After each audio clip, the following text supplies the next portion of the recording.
The Takis man, Black Friday at the 7-Eleven wasn't supposed to feel like a full-scale emergency drill. We didn't even run real Black Friday promotions, nothing flashy, nothing wild.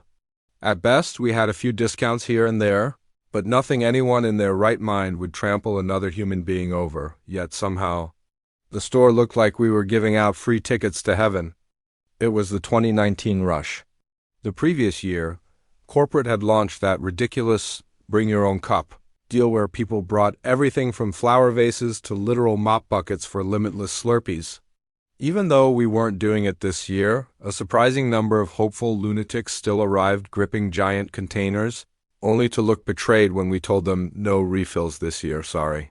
Despite that, customers flooded in like we were handing out gold bars. Doritos and Mountain Dew practically evaporated off the shelves.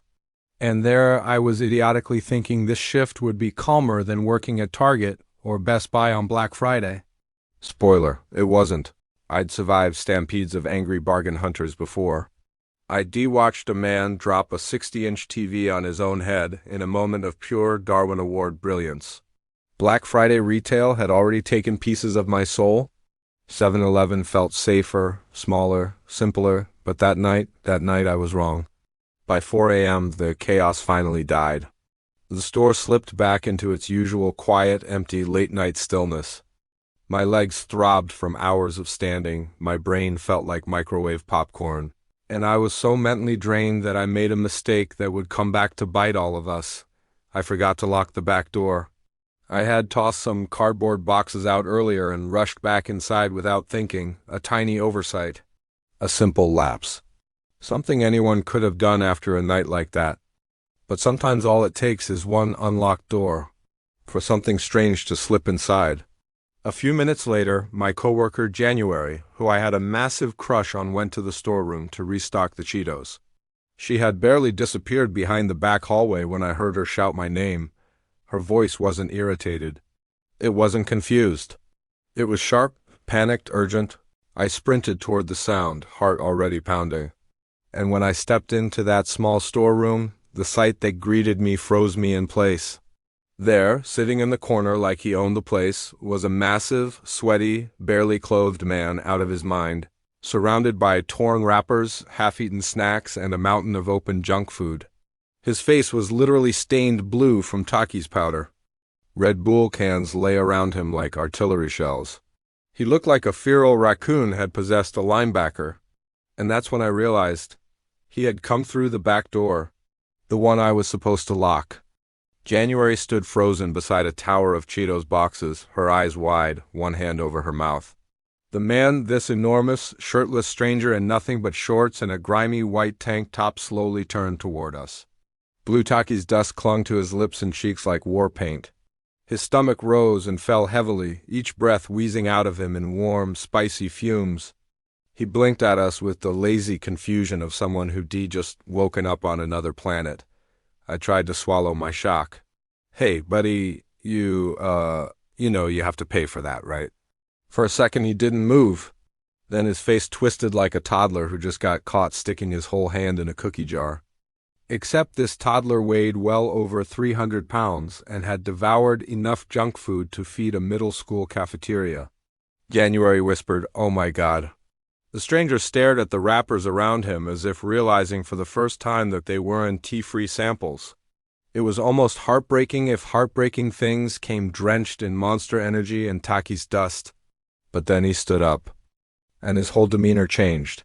His eyes narrowed, his chest puffed out, and with a deep, outraged breath, he jabbed a thick, greasy finger at me. "And how the hell do you expect me to explain this to my wife?" I nearly choked. "Your wife?" This man, half naked, coated in radioactive snack powder, squatting in a storeroom nest like some enormous junk food squirrel, was worried about his wife. January shot me a look like, did he seriously just say that? I tried to be polite, tried to keep my voice calm. "Well, sir, maybe you shouldn't have eaten, literally everything." He stomped toward me, Takis dust puffing off his body like blue smoke. "If you didn't want me to eat it," he barked, "you shouldn't have left the door open. That's basically an invitation." I blinked, hard.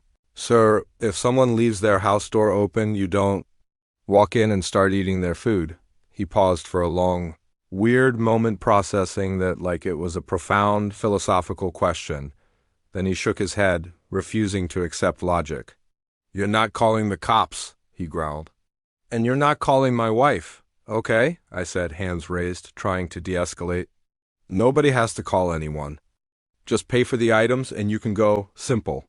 But he snarled, shaking his head so violently that crumbs flew. No, that won't work for me." "Oh?" I asked cautiously. "Then what will work for you?" He held up a chubby hand as if announcing a game show prize. "Option 1, you declare me the winner of your Black Friday sweepstakes." I stared. "We don't have a sweepstakes." Ignoring me, he moved to pitch number 2. "Option 2, you go halves with me on the bill." January made a noise between a snort and a gasp. I blinked twice. "Absolutely not." Then he smiled in a way that made my skin crawl. "Option 3. He motioned at January. "She gives me a full strip tease." My heart stopped. January's face went white. Then red, then white again. That's when something inside me snapped. "Not happening," I said sharply, voice rising. "Not now, not ever." "January, call the cops and get Bugs." She ran. And for a moment, for a single victorious heartbeat, I felt like a hero, a warrior. A white knight ready to defend my coworker crush from a khakis-coated goblin. But that moment didn't last. Because suddenly, the man lowered his head, breathed in deep, and charged. All 300 pounds of him transformed into a human battering ram. I didn't even have time to brace myself. He hit me like a runaway bus. I didn't just fall backward, I launched. His stomach, this massive wall of soft but terrifying momentum, hit me like an airbag exploding at 200 mph. I flew sideways into a stack of toilet paper packs, crashing so deep into the display that for a second I thought I might be smothered to death by Charmin. Not the heroic image I'd hoped for. By the time I scrambled out of the avalanche of soft, pillowy doom, the Takis man was already barreling out of the storeroom like a blue-dusted juggernaut. From the front, I heard January shout something, maybe a warning, maybe a curse, and then a loud, sickening thud shook the whole building. The kind of sound that could only mean one thing: a very large man had collided with a very solid door. I stumbled forward, still dizzy, as January pointed wide-eyed toward the back exit. "He tried to run," she gasped. "But Bugs locked the door." And sure enough, the Takis man lay sprawled on the floor, half-conscious, blinking like someone who had just tried to sprint through a cartoon tunnel painted on a wall. Then another sound echoed through the hallway. Heavy footsteps, slow, deliberate, and out from the shadows stepped Bugs. Now, if you've never met Bugs, let me explain. He is terrifying. Not mean, not loud, not the type to throw his weight around, just gigantic, muscular, built like a retired professional wrestler who bench presses refrigerators for fun. Nobody knows why we call him Bugs. Maybe because naming him something cute makes him slightly less terrifying to look at. He cracked his neck once, then looked down at Taki's man like a disappointed father staring at a toddler who de-knocked over a lamp. The Taki's man blinked. Tried to stand, failed, then Bugs moved. It didn't look like a tackle or a rush or even a fight. It looked like gravity itself snapped into place around Bugs, pulling him forward with cold, unstoppable force. One moment, Taki's man was on the floor. The next, thwomp. Bugs had him pinned in a perfect chokeslam maneuver, one huge palm pressed against the man's chest like he was swatting a fly. The stranger wheezed and gurgled, Taki's dust poofing upward in a sad blue cloud with every breath. January stood beside me, hands over her mouth. I could only stare. Bugs tightened his grip just enough to let the guy know he wasn't going anywhere. "Stay down," he rumbled, his voice like an engine idling in a garage. The Taki's man whimpered. The police arrived a minute later. January must have broken the speed record calling them. We all tried to look professional while Bugs calmly held the blue-faced, snack-devouring intruder to the ground like it was nothing. And by the time the cops dragged the man away, his face smeared with Taki's dust and shame, the adrenaline finally began to drain from my body. We got lectured by the area manager later, of course. Door safety, responsibility, company liability, blah, blah, blah. But we all agreed nobody needed to know who left that back door unlocked. No cameras, no evidence, no snitching. Just a collective vow of silence from three incredibly stressed convenience store workers. Later, we learned the strangest part. The man wasn't homeless at all. He wasn't mentally unstable, well, debatable. He wasn't even unaware of where he was. He had a wife, he had kids, he had a job. Apparently, he'd started taking Ambien to help with insomnia and work stress, and maybe it was the medication. Maybe it was something darker. But part of me still believes the real truth was simpler. He was just craving Takis desperately, primally, catastrophically, and that night, I learned something important. A man hungry enough can break into a store, devour half the inventory, headbutt a metal door, and still blame you for everything. Story 2, the man who slept in the store on Black Friday. Black Friday had always been a nightmare, and after years in retail, I had learned exactly how to survive it. I refused to work the actual day.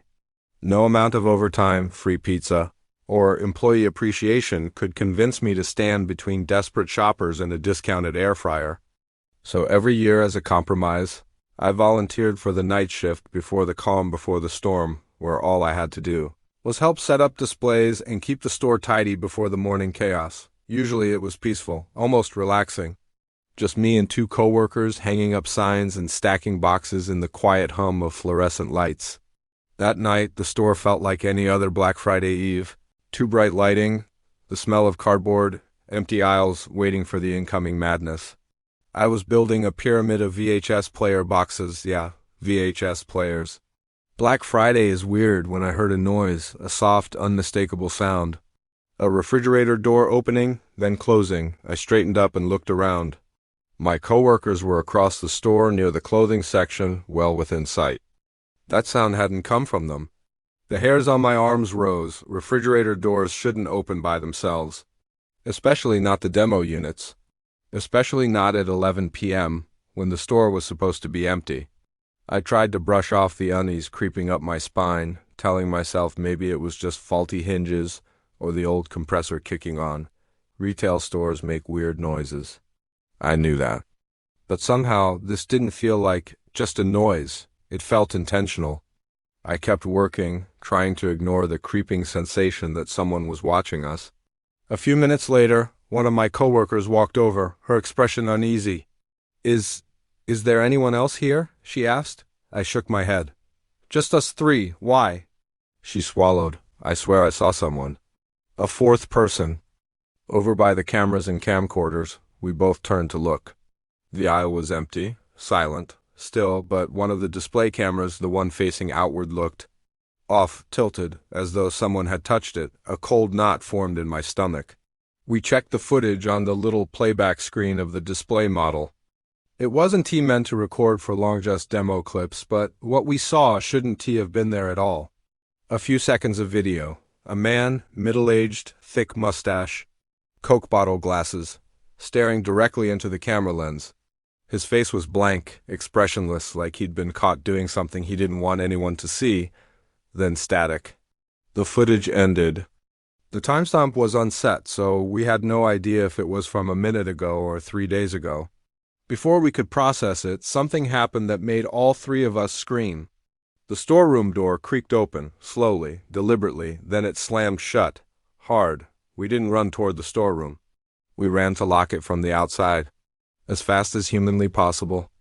Once the door was secured, we peered through the little window in the upper panel of the door, and there he was. The man from the camcorder, sitting calmly in the corner, dressed in pajamas. A rolled-up sleeping bag beside him like he'd been getting ready to settle in for a cozy night. My coworker gasped. I felt my stomach drop through the floor. We called the cops immediately. When they arrived, they questioned him, and the truth unraveled into something equal parts absurd and disturbing. He hadn't broken in. He never left when the store closed. He had hidden inside before closing time so he could be the first Black Friday shopper without actually waiting in line. If that had been the end of it, maybe we would have just called him pathetic, sad, a desperate bargain hunter. But that wasn't the end of it, not even close. Because when the cops searched through the man's belongings, they found something that made all of us go cold, a camcorder he'd stolen from the shelf. And the footage inside was unforgettable. The officer handed me the camcorder like it was a live grenade. Even before they hit play, something in my gut twisted into a tight, cold knot. I knew we weren't ready to see whatever this man had recorded by lurking alone in our store after hours. The screen flickered. For a moment, it was just static. Then the first clip began to play. I felt my breath stop. The angle was low. Too low. Like the camera was pressed against the bathroom floor. Pointed upward, beneath the stall dividers. The footage showed legs, feet, people completely unaware they were being filmed. Unaware they were being watched. And then my coworker gasped sharply beside me. The next clip was of her, clear as day. Recorded from underneath the stall, private, vulnerable, completely compromised. She covered her mouth with both hands, trembling. I felt sick, violated on her behalf. Angry in a way that I can't fully describe. More clips followed, me, also me, then her again. He had been hiding in the bathroom for hours, crouched beneath the stalls, waiting for us to use the restroom, filming us without a sound, without a warning, without a shred of humanity. The officers exchanged looks. "This is enough evidence for multiple charges," one of them muttered. But the horror didn't stop there. The timestamps, once we manually checked them, showed that some clips had been recorded only a few hours before we found him, meaning while we were walking around the store, joking, setting up displays. He was watching us, listening to us, filming us, right there in the same building. My coworker burst into tears. I wasn't far behind. The police cuffed him, but he didn't fight. He didn't scream or deny anything. He just stared blankly forward, that same unsettling look from the camcorder screen frozen on his face, as though he had already retreated somewhere deep inside himself. Before they escorted him out, he muttered a single line under his breath. "I just wanted something to do while waiting for the sale." The chill that ran through me didn't fade for days. We pressed every charge we legally could: voyeurism, theft, trespassing, harassment. In court, the footage was played. Some of it included us.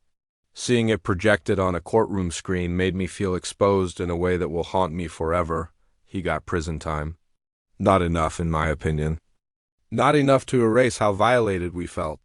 And even though he's probably been released by now years later, sometimes I still think about that night, about walking past an aisle and feeling eyes on me, about the sound of a refrigerator door opening when nobody was there, about the camcorder tilted just slightly out of place.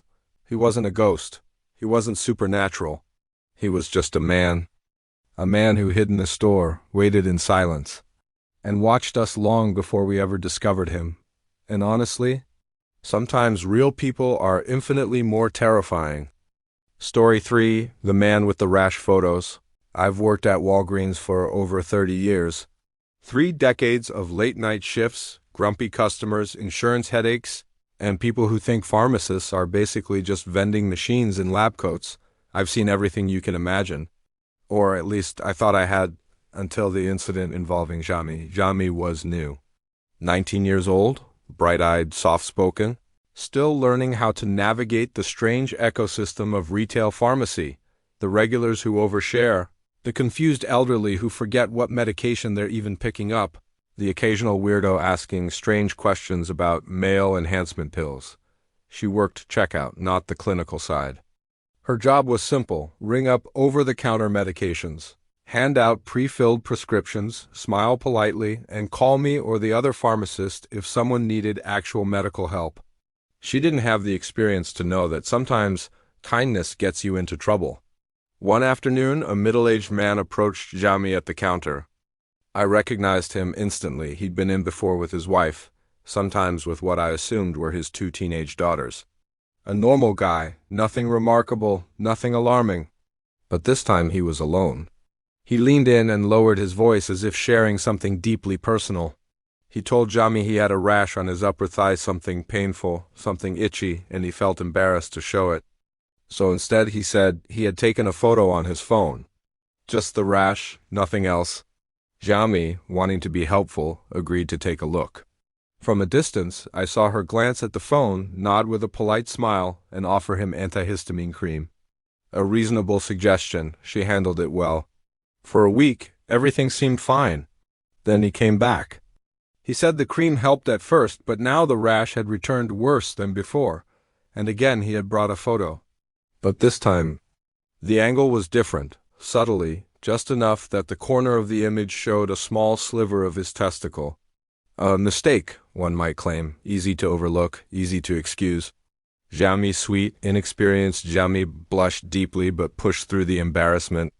She suggested a stronger cream, and again he left. Another couple weeks passed before he returned. I was on shift that day. Out of the corner of my eye, I saw him walk in, and something in the back of my mind twitched, a quiet instinct. He always came when Jamie was working, always. He approached her again. Said the rash hadn't gone away. Said he'd taken another picture. And this time, the photo was unmistakably inappropriate. His left testicle was clearly visible.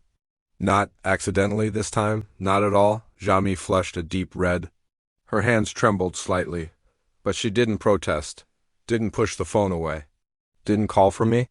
He even had the audacity to joke that his bare thigh was turning her on. That was enough. I stepped forward. Not angrily, not loudly, but with the calm, cold authority that comes from 30 years of surviving retail hell. After he left, Jamie admitted quietly that the photos had been getting progressively more revealing.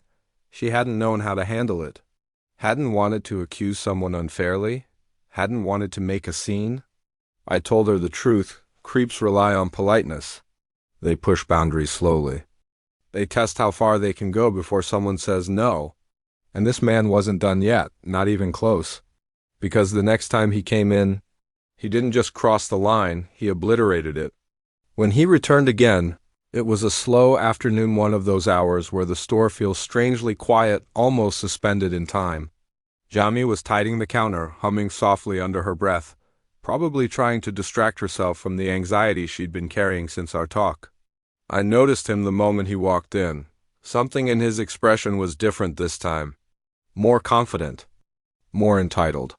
Like he had convinced himself that whatever fantasy world he was living in, Jamie was part of it. He approached her station, greeted her far too casually, and said the rash had gotten much worse. He needed her help. Again, Jamie looked over at me, just a subtle glance. A silent question. Should I call you? Should I handle this? Should I pretend nothing's wrong? Before I could step in, he pulled out his phone. I made sure to take this picture as tastefully as possible, he said. Didn't want to make things awkward. He tapped his screen, turned the phone toward her, and revealed an image that was anything but tasteful. The photo wasn't subtle, wasn't accidental, wasn't remotely medical. It was a full, explicit shot of his penis, barely hiding part of one side, but leaving nothing else to imagination. And the rash, that perfect little square mark, it hadn't changed at all. Jamie realized in that moment what I'd suspected. There was no rash, there never had been. He had been manufacturing this entire situation just to expose himself to her. Jamie froze. Her face went pale, then flushed scarlet, then settled into an expression I hadn't seen from her before, something like clarity, mixed with revulsion, mixed with anger. But instead of panicking, instead of crying, she straightened her posture and spoke in a tone I will never forget. Sir, she said, calm but firm, I'm extremely concerned about your safety. He blinked. What? That square-shaped rash pattern is urgent, she continued. There could be a severe risk of permanent loss of function. This is serious. I need to call the trained pharmacist over right now. I watched the blood drain from the man's face. It was almost comical, the way he instantly folded under the idea that something might be wrong with his genitals. After all his boldness, after pushing Jamie for weeks, he suddenly panicked like a child caught doing something forbidden. No, he stammered. That's fine, it's not that bad. You don't need to get him. Sir, Jamie said louder, your condition could be catastrophic. I have to call the pharmacist. In that moment, Jamie took back every ounce of power he had tried to steal from her. I came over already knowing what was happening. Let me see the photo, I said flatly. No, he barked, clutching his phone like a lifeline. You don't need to see it.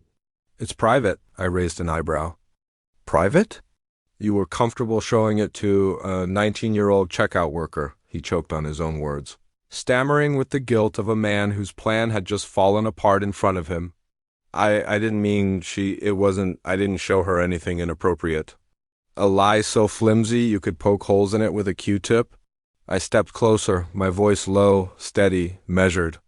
You're refusing medical assessment, but we're perfectly fine exposing yourself to a teenager. Why is that? He had no answer. He knew it. We knew it. Everyone in that store who saw his trembling hands knew it. And then, in a moment of pure desperation, he did something so bizarre, so ridiculous it would have been funny if it weren't so pathetic. He grabbed the nearest bottle of cough syrup from the shelf and threw it. Smashed it against the counter like he thought it would explode into some kind of ninja escape smoke bomb. The liquid splattered everywhere, sticky, purple, dripping down the drawers and across Yami's keyboard.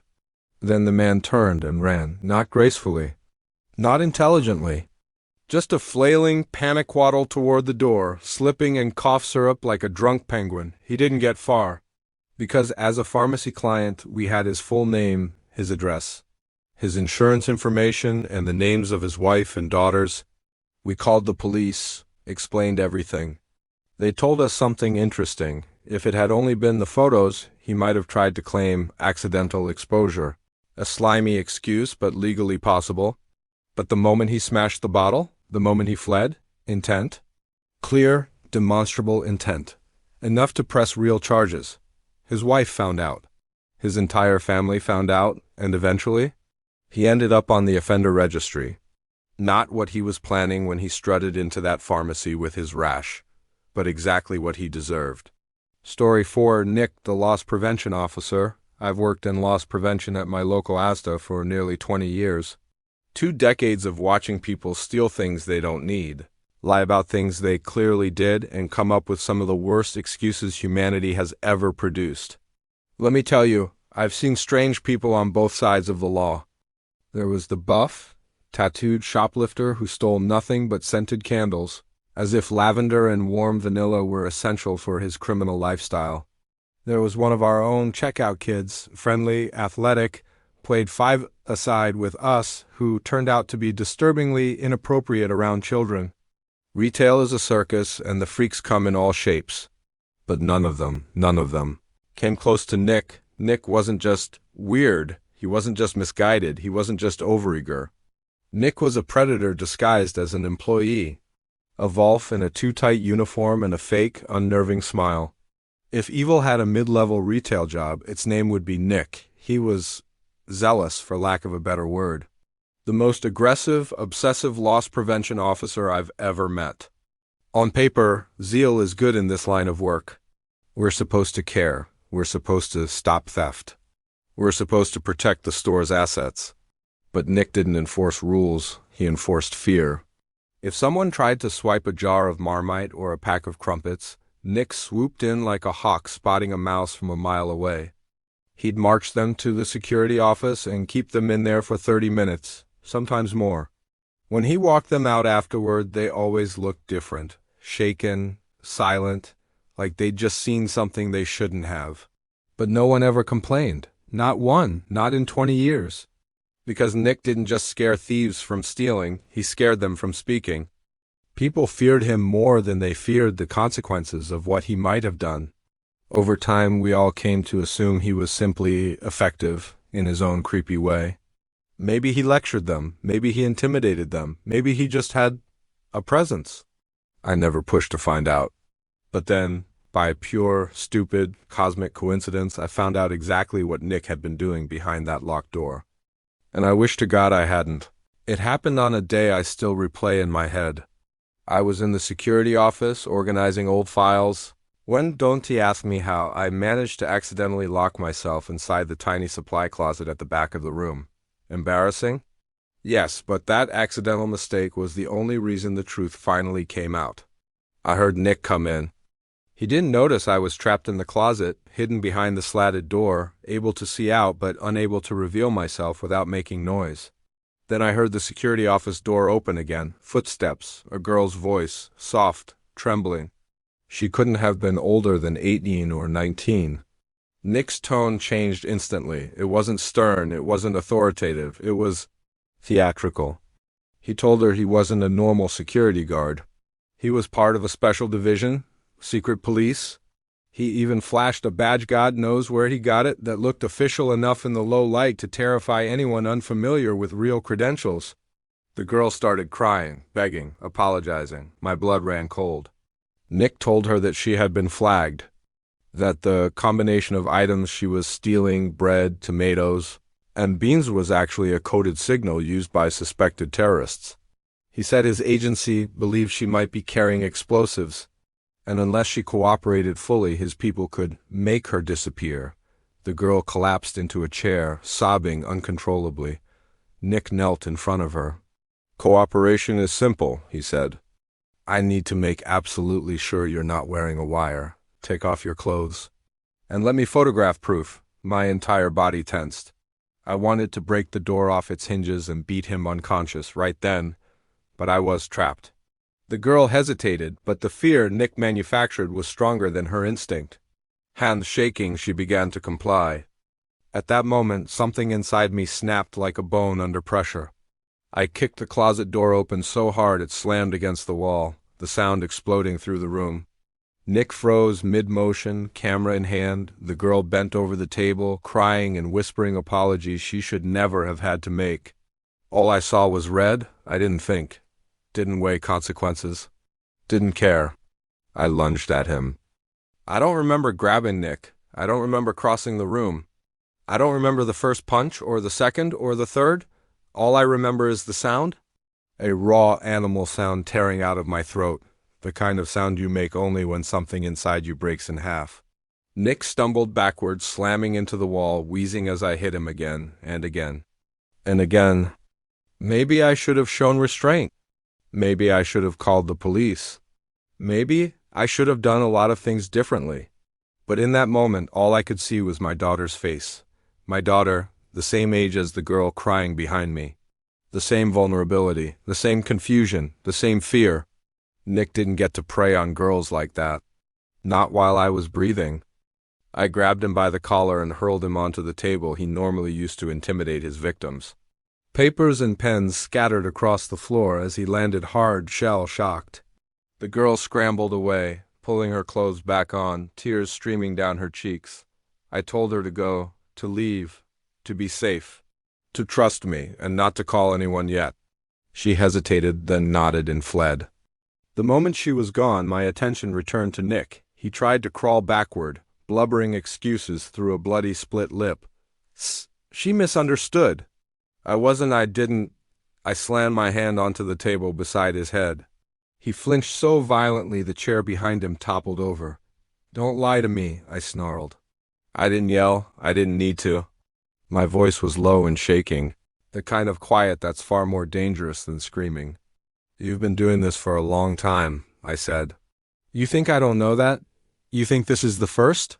He shook his head wildly, eyes wide with terror. No, this was the only time." I struck him across the face. "You're lying." He curled in on himself, sobbing. He wasn't crying from pain. He was crying because he had finally met someone he couldn't manipulate. I forced him upright, made him stand. Made him strip, the same humiliation he inflicted on that girl and God knows how many others. Then I took pictures, not for pleasure, not for revenge, for leverage. When I finished, I leaned in close, so close he could feel my breath on his ear. "If you ever quit this job," I whispered, "if you ever disappear where I can't keep an eye on you, I will find you," he whimpered. "If I ever hear even a rumor, a hint, a whisper that you tried this again, I will make sure your life is something you beg to escape." Nick didn't respond. He just nodded and collapsed back into the chair, trembling like a child caught in a nightmare.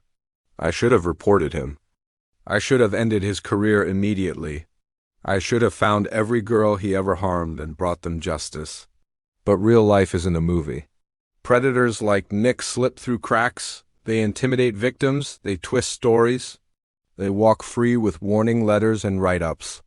And I wasn't about to let him escape into the world where he could prey on someone else's daughter.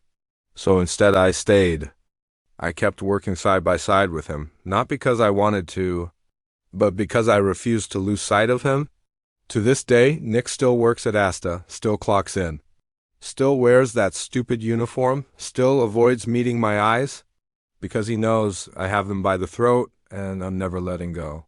Maybe it wasn't justice in the legal sense, but it was justice in the only way that mattered to me. Nick would never hurt another girl without going through me first. Story 5, The Old Lady with the Sardines. When I first started working at the grocery store, the onboarding video hammered one message into our heads. Do not confront shoplifters. They repeated it at least a dozen times in bold letters, with dramatic stock music and actors who clearly had never stepped foot inside a real store. Never put yourself in danger, the narrator had said. The company would rather lose a can of beans than lose an employee, and honestly, I agreed. I wasn't about to risk my life over someone trying to steal a potato or a frozen pizza. But Doc didn't see it that way.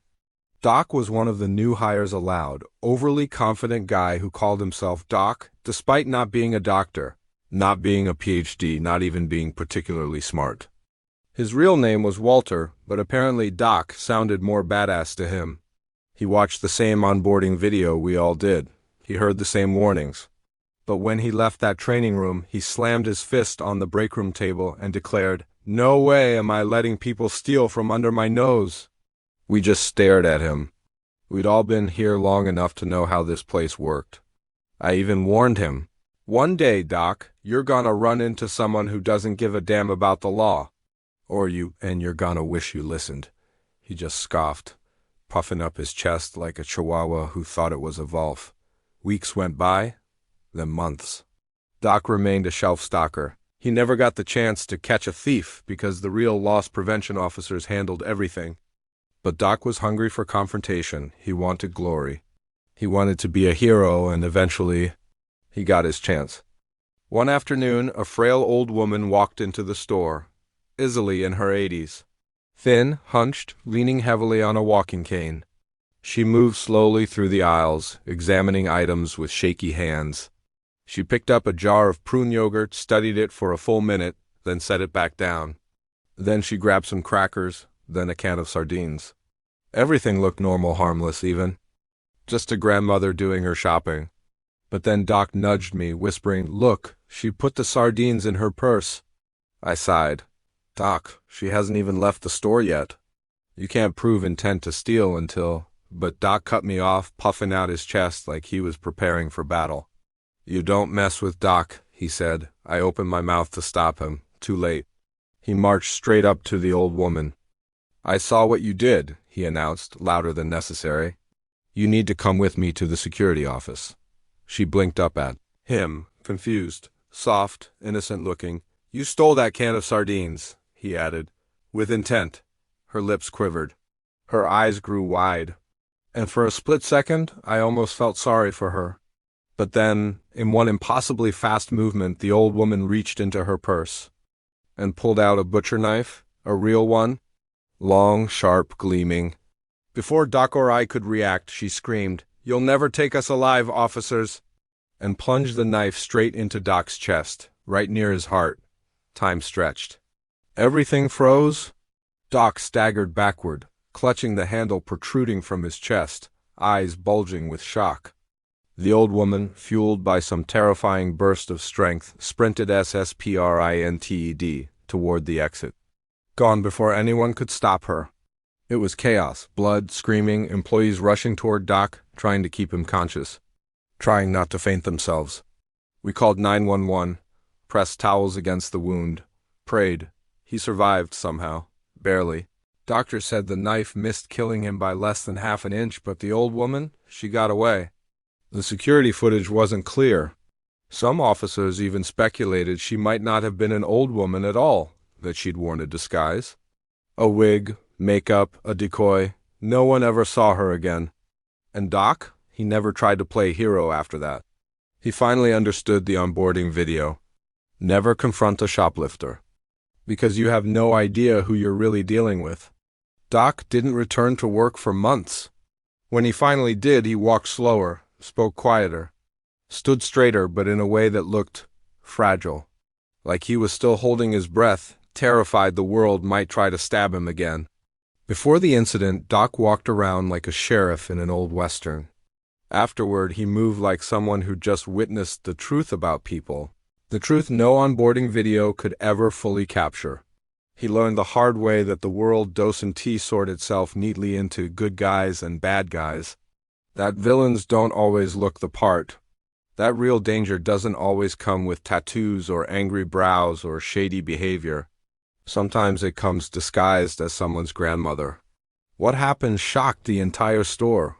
For weeks, nobody could stop talking about the little old lady with the knife. Employees retold the story in whispers, looking over their shoulders like she might return any second. Customers joked about it, not realizing the seriousness. Management pretended everything was under control, but we all knew they were terrified of a lawsuit. Police combed through hours of footage, but they could never get a clear angle. She slipped past cameras like she knew exactly where the blind spots were, like she'd done this before. They checked her fingerprints from the sardine can, nothing. No matches, no identity, like she was a ghost. Some said she was a shoplifting mastermind who used disguises. Others whispered she was mentally ill or dangerous or part of some strange group. But me? I never believed she was an old woman at all. I replayed the moment in my mind over and over, the speed she moved with, the strength she had when she stabbed Doc, the way she ran faster than people half her age. It wasn't normal, it wasn't natural. It felt planned, controlled, deliberate, almost like she had been waiting for someone to challenge her, like she needed the confrontation. Over time, a new rule settled unspoken among us. If someone steals, we let them. No heroics, no bravery, no Doc moments. Doc himself became the biggest supporter of the rule. He'd point to the scar on his chest and say, "Trust me. A can of sardines is never worth almost dying." No one argued with him and me. I started looking at every customer differently, every shaky hand, every innocent face, every sweet smile. Because now I know anyone can be dangerous when you get in the way of whatever they really want. Even an old lady with a cane? Story 6. The hot dog incident at the gas station. Black Friday had finally ended, at least for everyone else. Across the street, Target looked like a battlefield. Broken displays, scattered boxes. Shoppers limping out with ripped bags and black eyes, the kind of carnage only a nationwide sale can create. But for me, Black Friday at the gas station barely mattered. We didn't sell TVs or gaming consoles or limited edition appliances. All we had to do was keep the roller grill stocked, keep the nudie magazines on the rack, and make sure the shotgun under the counter wasn't jammed. Retail survival at its finest. That night, it was just me and Bad Charlie. Now, Bad Charlie wasn't actually bad, he was a sweetheart.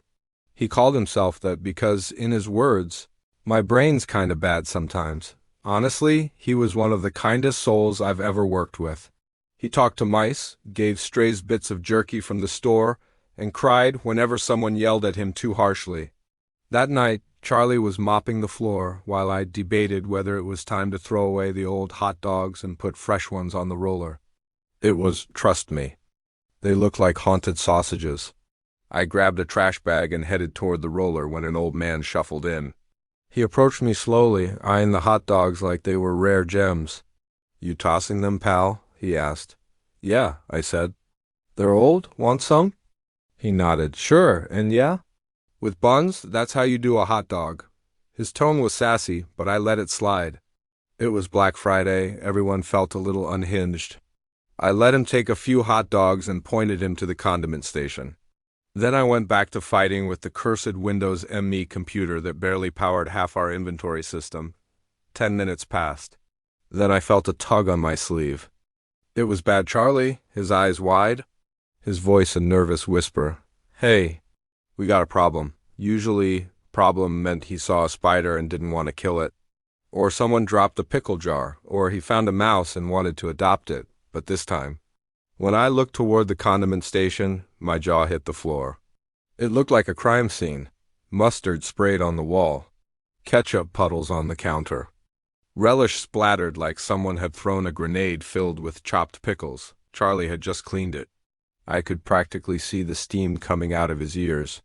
Worse yet, the old man was still standing there holding 2 hot dogs, and they looked awful.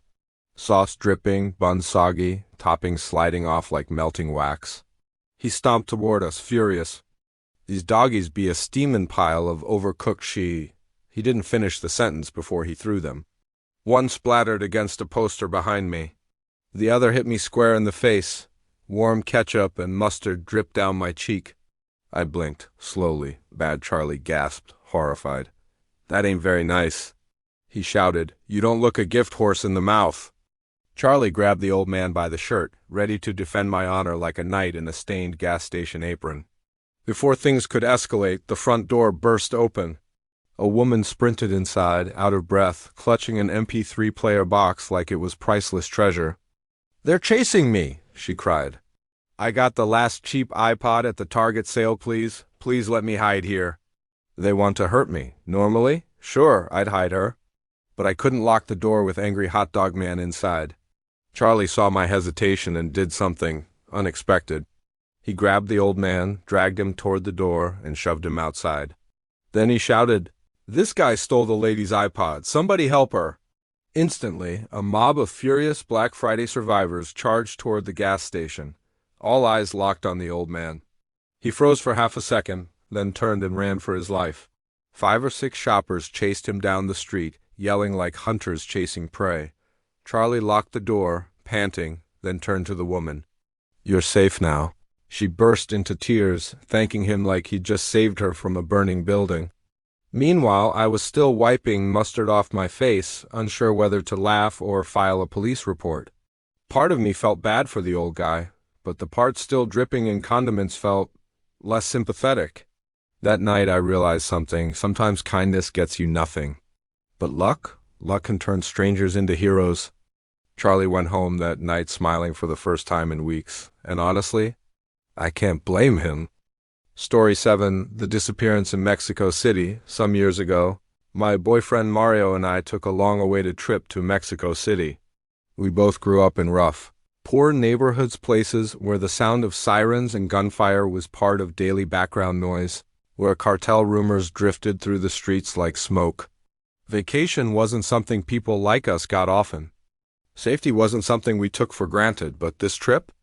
It felt magical, like stepping into someone else's life. The more privileged life we'd always imagined but never tasted. We visited colorful markets, wandered through beautifully lit plazas, took photos like 2 goofy tourists pretending our struggles had never existed. For once, the world felt big instead of dangerous.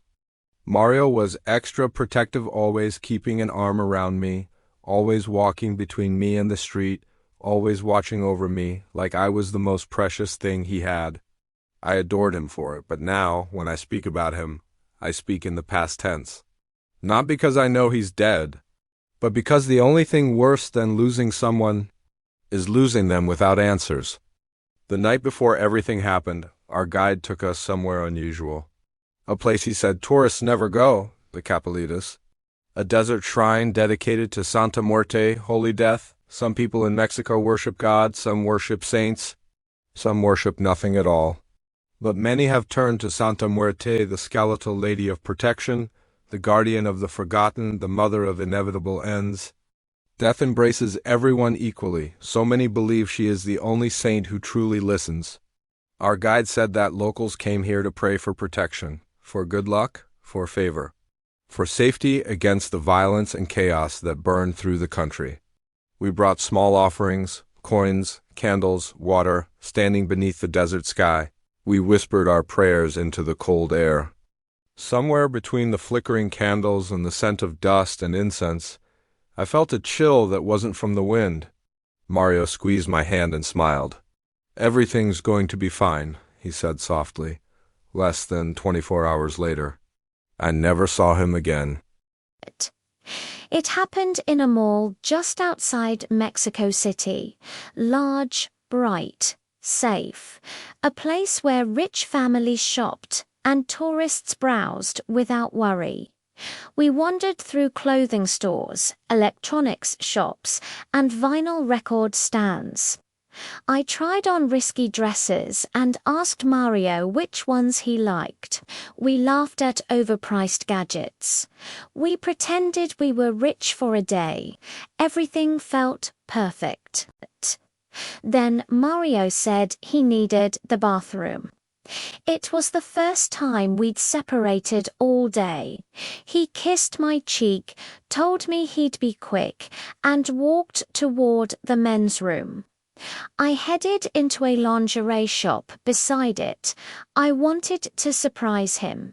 I found a lacy nightgown tasteful, but sexy, and bought it with a shy smile on my face. Then I walked outside, bag in hand, waiting for him. And waiting, and waiting. But Mario didn't return. I checked the bathroom entrance, called his name, paced the hallway. After 5 minutes, worry turned to fear. I stepped a little inside the doorway, calling softly, "Mario, amor." No answer. Finally, when the hallway was empty, I rushed inside. Every stall door was open. Every urinal empty. The room was silent. Mario was gone. Just gone. I stumbled back, dizzy with panic. Something was wrong. Very wrong. I ran to mall security, begging them to help. At first, they brushed me off, just another worried girlfriend. They thought, but desperation makes you creative. I told them I thought someone had been following us. Suddenly, they took me seriously. We checked the cameras. Mario was seen walking into the men's bathroom, but he never walked out. Security checked the women's room too, just in case. Empty. The only remaining exit was a high window in the men's room. A blind spot for the cameras outside. Someone could have helped him through it. Someone could have pulled him, dragged him, forced him. Security tried to reassure me, said maybe he left willingly. But I knew Mario. He wouldn't abandon me. Not while I was buying lingerie for him. Not while he held my hand the night before and prayed under the desert sky. Not ever. I told the detectives all of this. I told them he had recently proposed to me. They exchanged looks, like they'd seen this before, like they thought he'd simply run away. But I refused to believe it. Mario didn't run. Mario was taken. The detectives treated me like a heartbroken girl whose boyfriend got cold feet. Someone abandoned, not someone in danger, but I knew Mario. I knew the way he looked at me. The way he held me. The way he protected me every second of that trip. He didn't leave me. Something took him. After filing the report, I spent the night in our hotel room alone, sitting on the edge of the bed, staring at the lacy nightgown still folded neatly in the shopping bag. The one I bought for him, the one he never got to see. Sleep didn't come. My mind spiraled, desperately trying to fill in the blank spaces the cameras couldn't. I thought about the window, how high it was, how awkward it would be to climb through alone, how someone might have been waiting on the other side. And somewhere in that spiraling fear, I remembered something I had read long ago. Stories of people in Mexico who vanished from public places, mall bathrooms, parking lots, bus stops, only to reappear days later as corpses filled with narcotics. Human drug mules, wrapped, cut open. Stuffed with bricks of heroin or cocaine. Sewn back together, smuggled across borders like freight. One story hit me like a hammer. A young woman went missing from a shopping mall. Security insisted she had left. Her boyfriend refused to believe it. Weeks later, her body was found at the border. Hollowed out, cut with surgical precision, used as a vessel. I felt sick.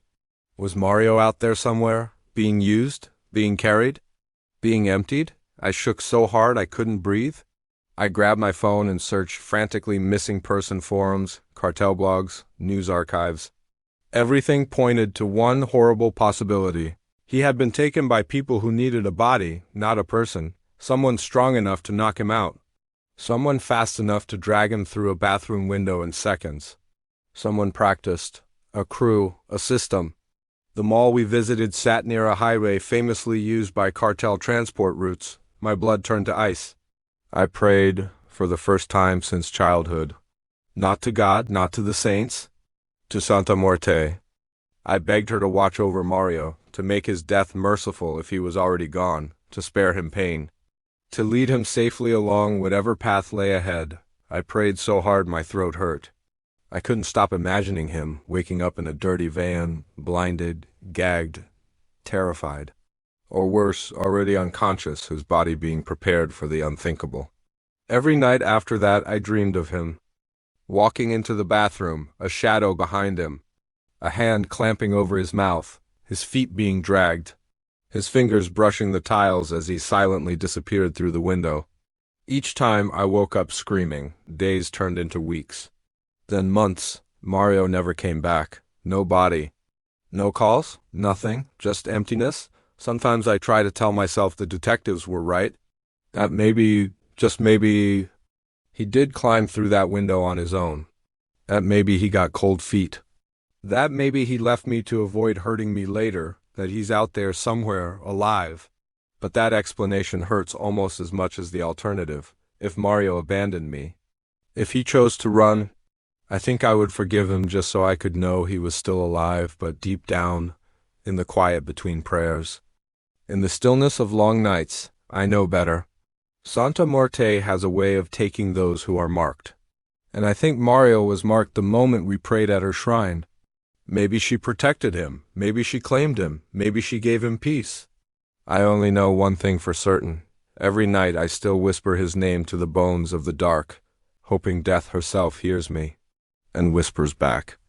Story 8, Black Friday, the Human Ocean. Black Friday is a monster Americans create every year. A creature built from desperation, greed, and the illusion of saving money, then unleashed the moment sliding doors open at 6 a.m. I've worked retail. I've seen the videos, the stampedes, the screens, the bloody noses, the torn shirts, but nothing compares to being there in person. The year this happened, I was a security guard, the first line of defense between hundreds of bargain-starved customers and a store filled with underpaid employees who didn't sign up to be trampled to death. We gathered at the front entrance before the doors opened. A dozen of us, arms locked, bracing ourselves like riot police. The managers barked instructions. Employees gulped nervously. Someone made a joke that nobody laughed at. I remember looking through the glass and seeing the crowd outside. A tightly packed sea of bodies pressed against the doors like a living creature with 1,000 hungry eyes. They weren't talking. They weren't smiling. They were waiting to burst.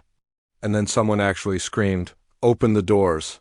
When the manager finally slid the locks aside, the entire frame trembled. I swear the glass flexed inward from the pressure. For a second I thought it would shatter. Then, boom, the crowd exploded into the store like a tidal wave of human desperation. Old women elbowed teenage boys. Children were dragged like rag dolls by frantic parents. Grown men dove headfirst into aisles, sliding across linoleum like penguins on ice. It wasn't shopping. It was survival. I yelled for people to move in an orderly fashion, a useless plea swallowed by the roar of chaos. As customers surged past me, my radio crackled nonstop. Security to electronics, security to toys, security to everywhere. Someone's fighting over a hoverboard box? I sprinted toward the electronics aisle, shoving past a man with 3 TVs balanced like an unstable skyscraper in his cart. Another guy was dragging a flat screen by the cord like it was a stubborn dog that didn't want to walk. When I reached the aisle, the scene was worse than I imagined. A mother of 4 was screaming, swinging a demo blender like a medieval mace at a man who had grabbed the last boxed unit from her hands. The blender cracked loudly as she swung it, but the other customer ducked and tackled her to the ground, yanking the blender out of her grip. Over $20 discount. In the sporting goods aisle, 2 old men were fighting over a bowling ball.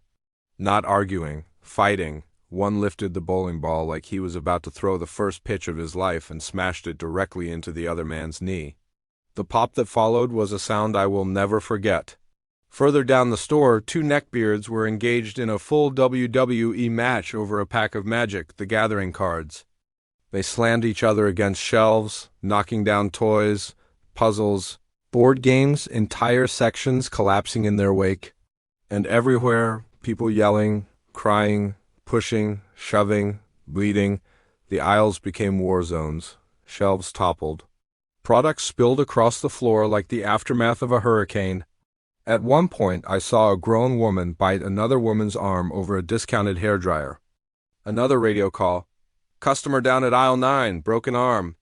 They're getting trampled. Move, move, move. Adrenaline flooded my body as I fought my way through the crowd. I shoved, yelled, pulled people apart, trying to stop injuries that nobody cared about because everyone was too busy saving $30 on an air fryer.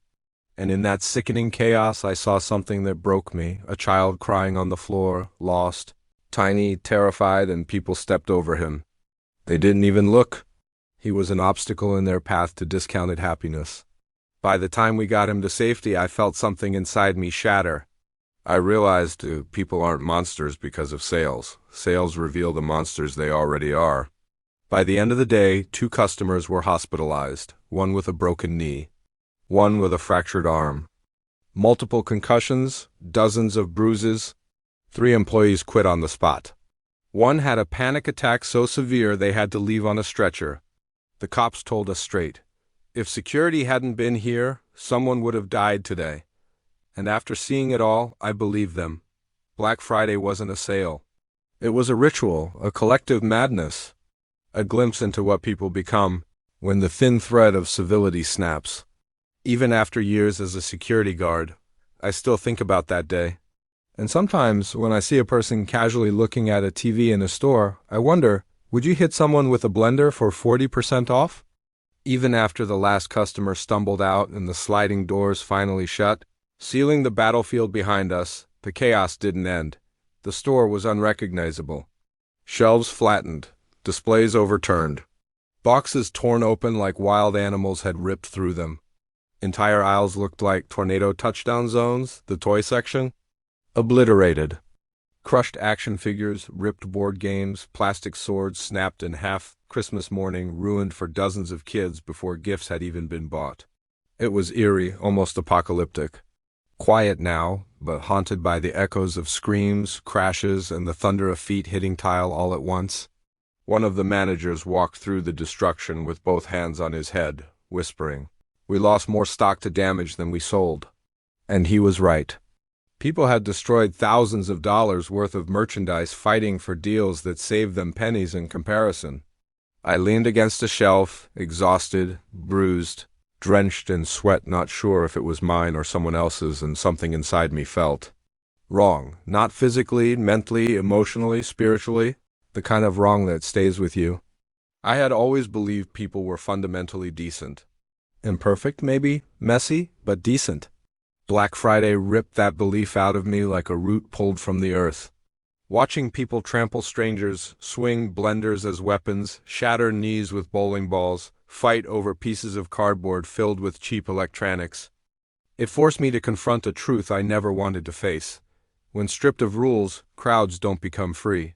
They become dangerous. There was no empathy in that store, only hunger. A hollow, desperate hunger that turned people into something unrecognizable, something primal.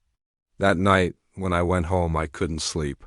Every time I closed my eyes, I saw the little boy crying on the ground, tiny hands covering his face as adults stepped over him like he wasn't even human. I saw the old man's knee buckling with a sickening crack. Saw the hairdryer woman biting through skin.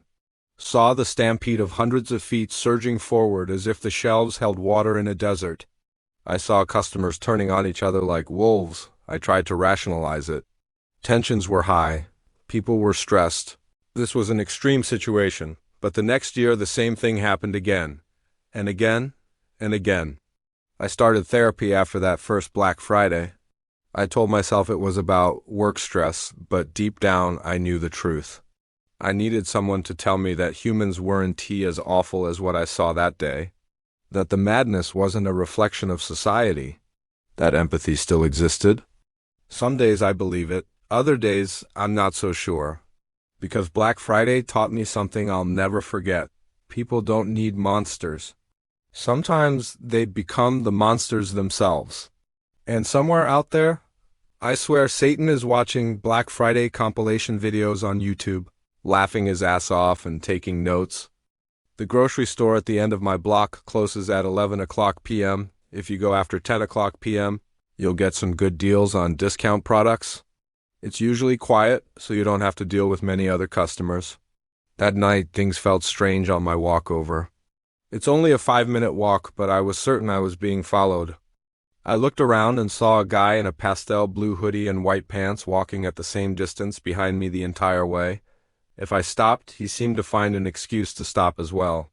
I entered the grocery store and saw what I believed was the same guy down an aisle, but that didn't make sense as he hadn't passed me. I wandered further down and realized it wasn't him, but someone else dressed identically in a blue hoodie and white pants. Then the guy who I thought had been following me earlier walked in. He came and stood next to me, oddly close, and then a third guy, also in the same outfit, appeared, casually looking at cereal. I couldn't shake the feeling that they were all watching me, though they never interacted with each other. The fourth guy arrived, walking toward one of the others. I expected them to acknowledge one another, but instead, they seemed to have some tension and apologize to each other. At this point, I was starting to understand why people get paranoid in these situations. I waited until all four of them finished their shopping and left the store at different times. The elderly woman at the checkout, someone I saw often, leaned in and whispered, asking if I'd noticed the strange guys. She mentioned that there had been 6 of them in total, though I'd only seen 4. She didn't seem superstitious, but said they gave her the creeps. I felt uneasy too and didn't see them again. The entire experience stayed with me, and I'm still unsure what it was all about.